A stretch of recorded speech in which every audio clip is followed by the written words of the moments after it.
Our world is lost in unnecessary fear and hurt. Our systems seem scientifically engineered to make you small, powerless, and always waiting for the next great leader who will fix the problems around us.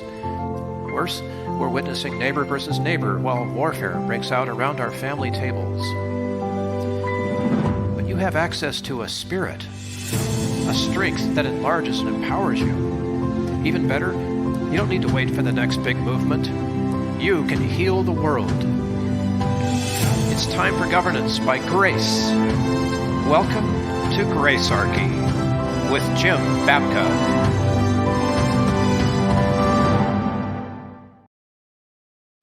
You ever have that feeling you want the intro to go on forever because you have no idea what you're going to say next? Well, no, because it's your job to speak and then my job to respond. So I don't worry about that at all. I have zero empathy. This is my job, right? This is a great one. Trump merchandise. So everybody knows about the mugshot, right? By this time, if you haven't seen the mugshot, you're living under a rock someplace. And you know what? I'm a little pissed off by this because I've taken that picture. I actually have a promo picture of me doing the Kubrick stare or the Kubrick glare or whatever it is that they're calling it. And I am not deranged, at least not as deranged as Stanley Kubrick wanted all of his actors to be. But this is Clockwork Orange. This is The Shining. This is Trump. Right? Wow. Right? Okay. That's the meme that's been going around. And it's on every coffee mug and t-shirt and you name it. And this guy, okay, so the guy, Christian Britschgi, hopefully I pronounced your name well enough.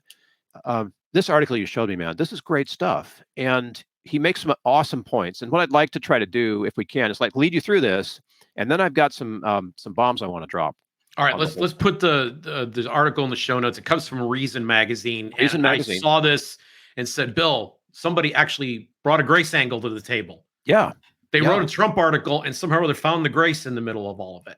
Yes, and it's brilliant for that reason. Christian, you did an amazing job. Yes. So let's dig into this. So Trump's face is on everything, particularly his mugshot, and it's been embraced by anyone who wants to make a buck, left, right, center, you name it. Everybody's buying Trump's mugshot for their own. Trump's mug on a mug. Mug on a mug. Mug on a mug. Whether you like it or hate him, you can have a picture of him. Yeah. So Christian accurately points out that there are.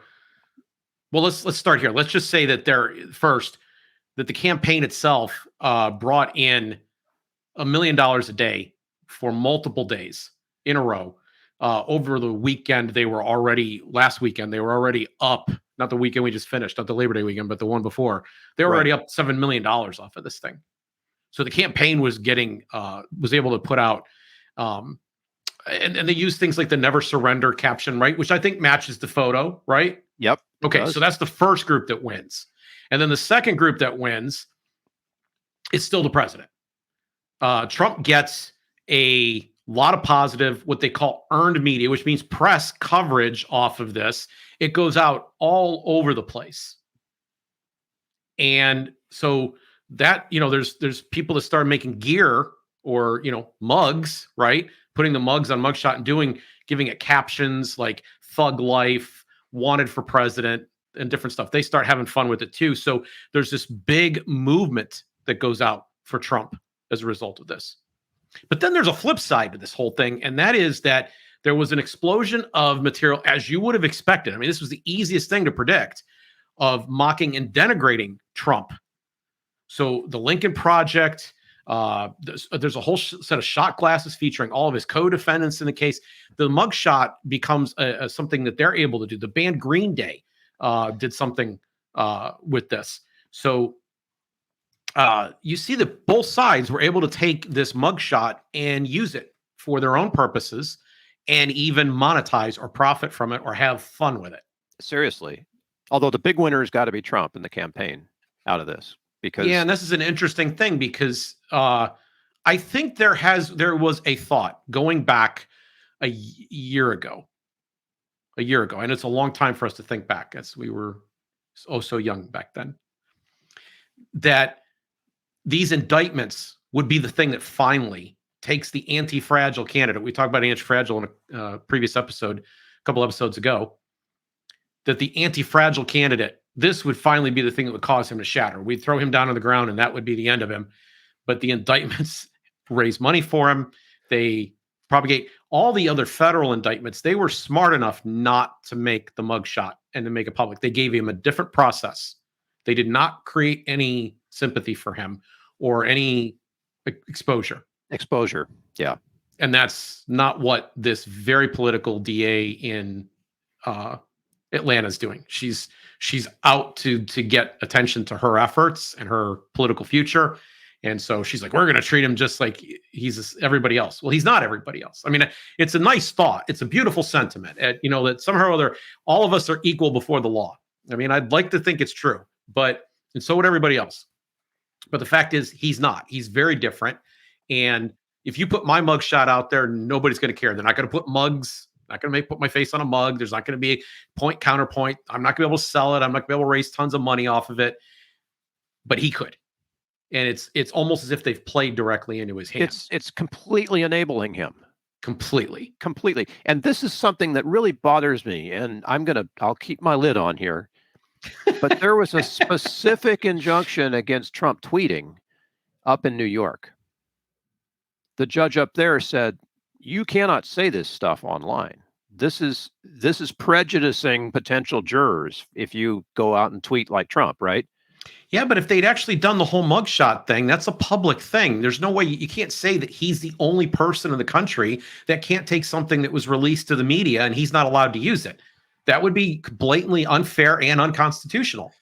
True. Okay? So our Constitution is what's enabling Trump in Georgia with his mugshot, right? Yeah, but notice the beauty of this here. Both sides were able to get something out of this. Yes. Let's not miss that point. Yeah, this is what Christian Britschgi does to us. I don't want to derail that because that's important. So let's continue with that and the next thought that comes with it.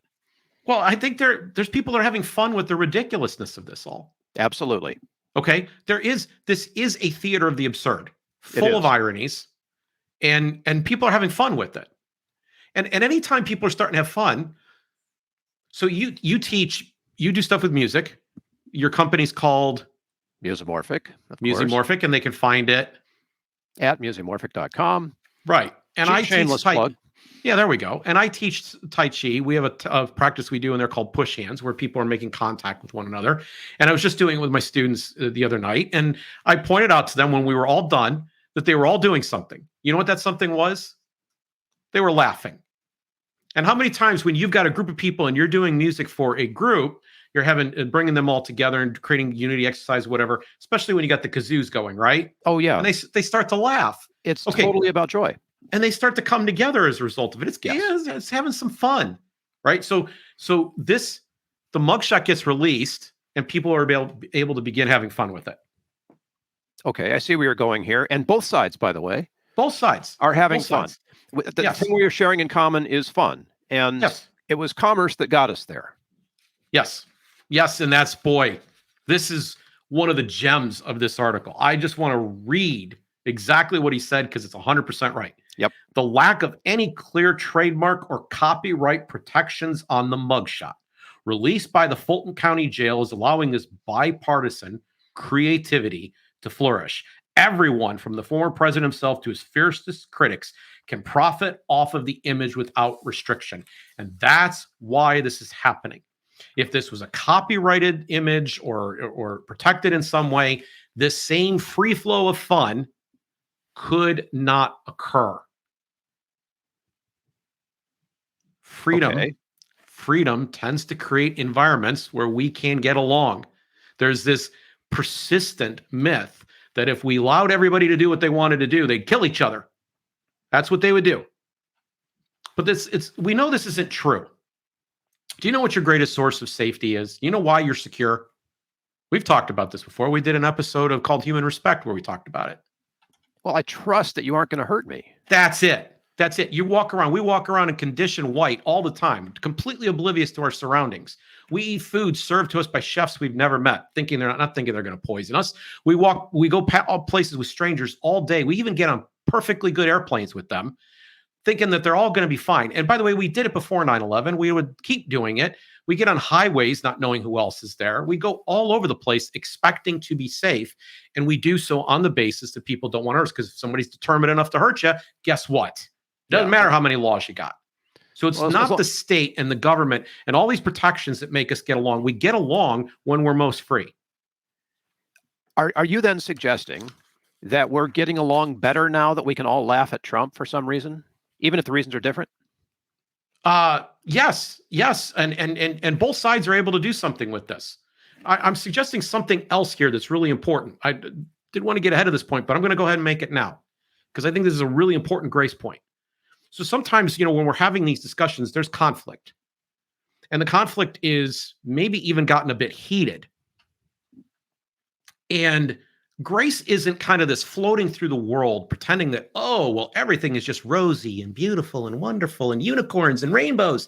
It's not like that at all. It's actually dealing with the scandal, the fact that there is something going on that's amiss at the moment, that's disturbed, that we don't understand or we can't get our head around, or people are doing things that are bizarre or we even think wrong, potentially even evil, and wanting to stop and say, hey, dude, what's your deal?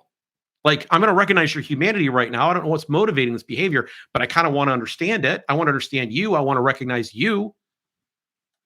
And so this is a situation where politics engenders conflict. We've talked about it. We say politics isn't even a good word. It is a conflict machine. We solve our social problems by fighting over who will have access to guns that they can subsequently point at everyone. If you get 51% of the vote, you get 100% of the power. You get to set and make the rules.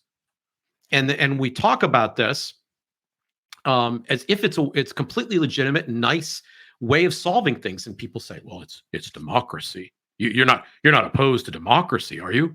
Well, yes. I'm concerned about the fact that that's how we're solving a problem that maybe we could just sat and talked about, or we could have invented a piece of technology to deal with, or we could have set up a charity, or whatever. All the different ways that we can go about doing that, and we don't do that. Instead, we go and we empower a group of people who will point guns at people to get things done. So given that this system already exists and it's already fostering or fomenting conflict and controversy, isn't it a beautiful thing that once in a while we can all laugh? Isn't it a good thing that we can diffuse some of the energy and have some fun with the absurdity of a given situation?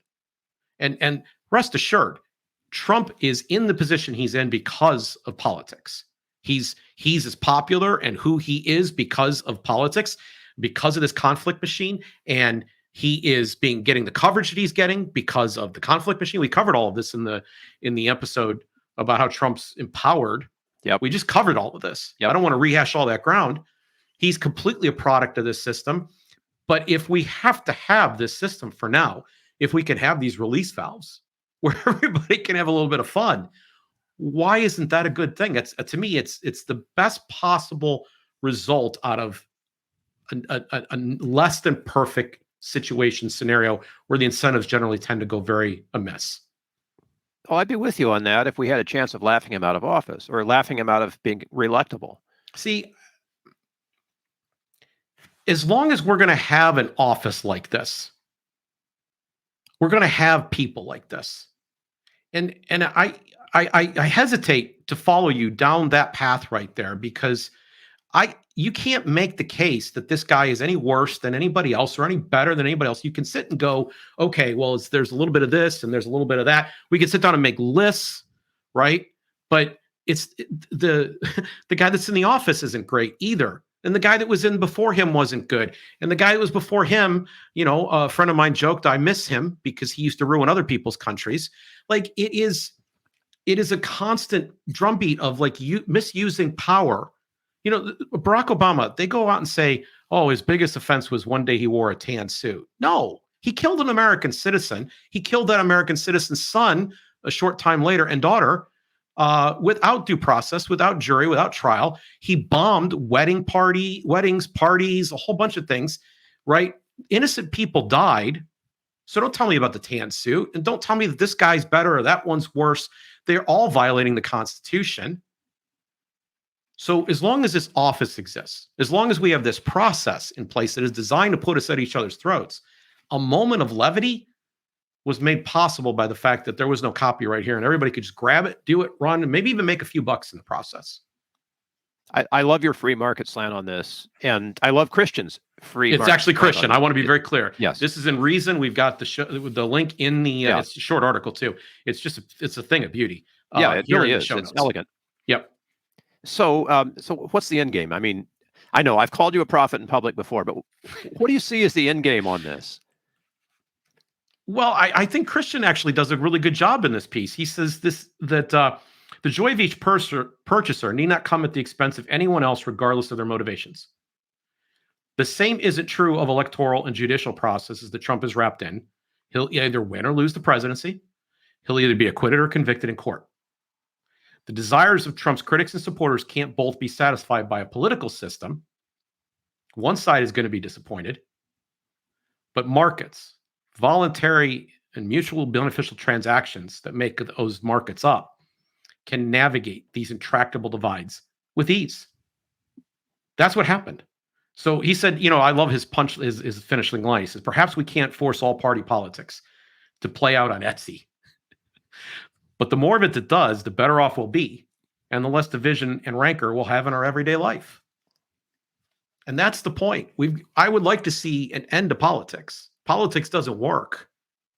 I'd like to see this conflict machine go away. I don't want to have everything at stake so that everybody's constantly at each other's throats and trying to convict and impeach and do all the rest of the stuff that are being done. I'd like to see us reach a point where we could just sit down and talk.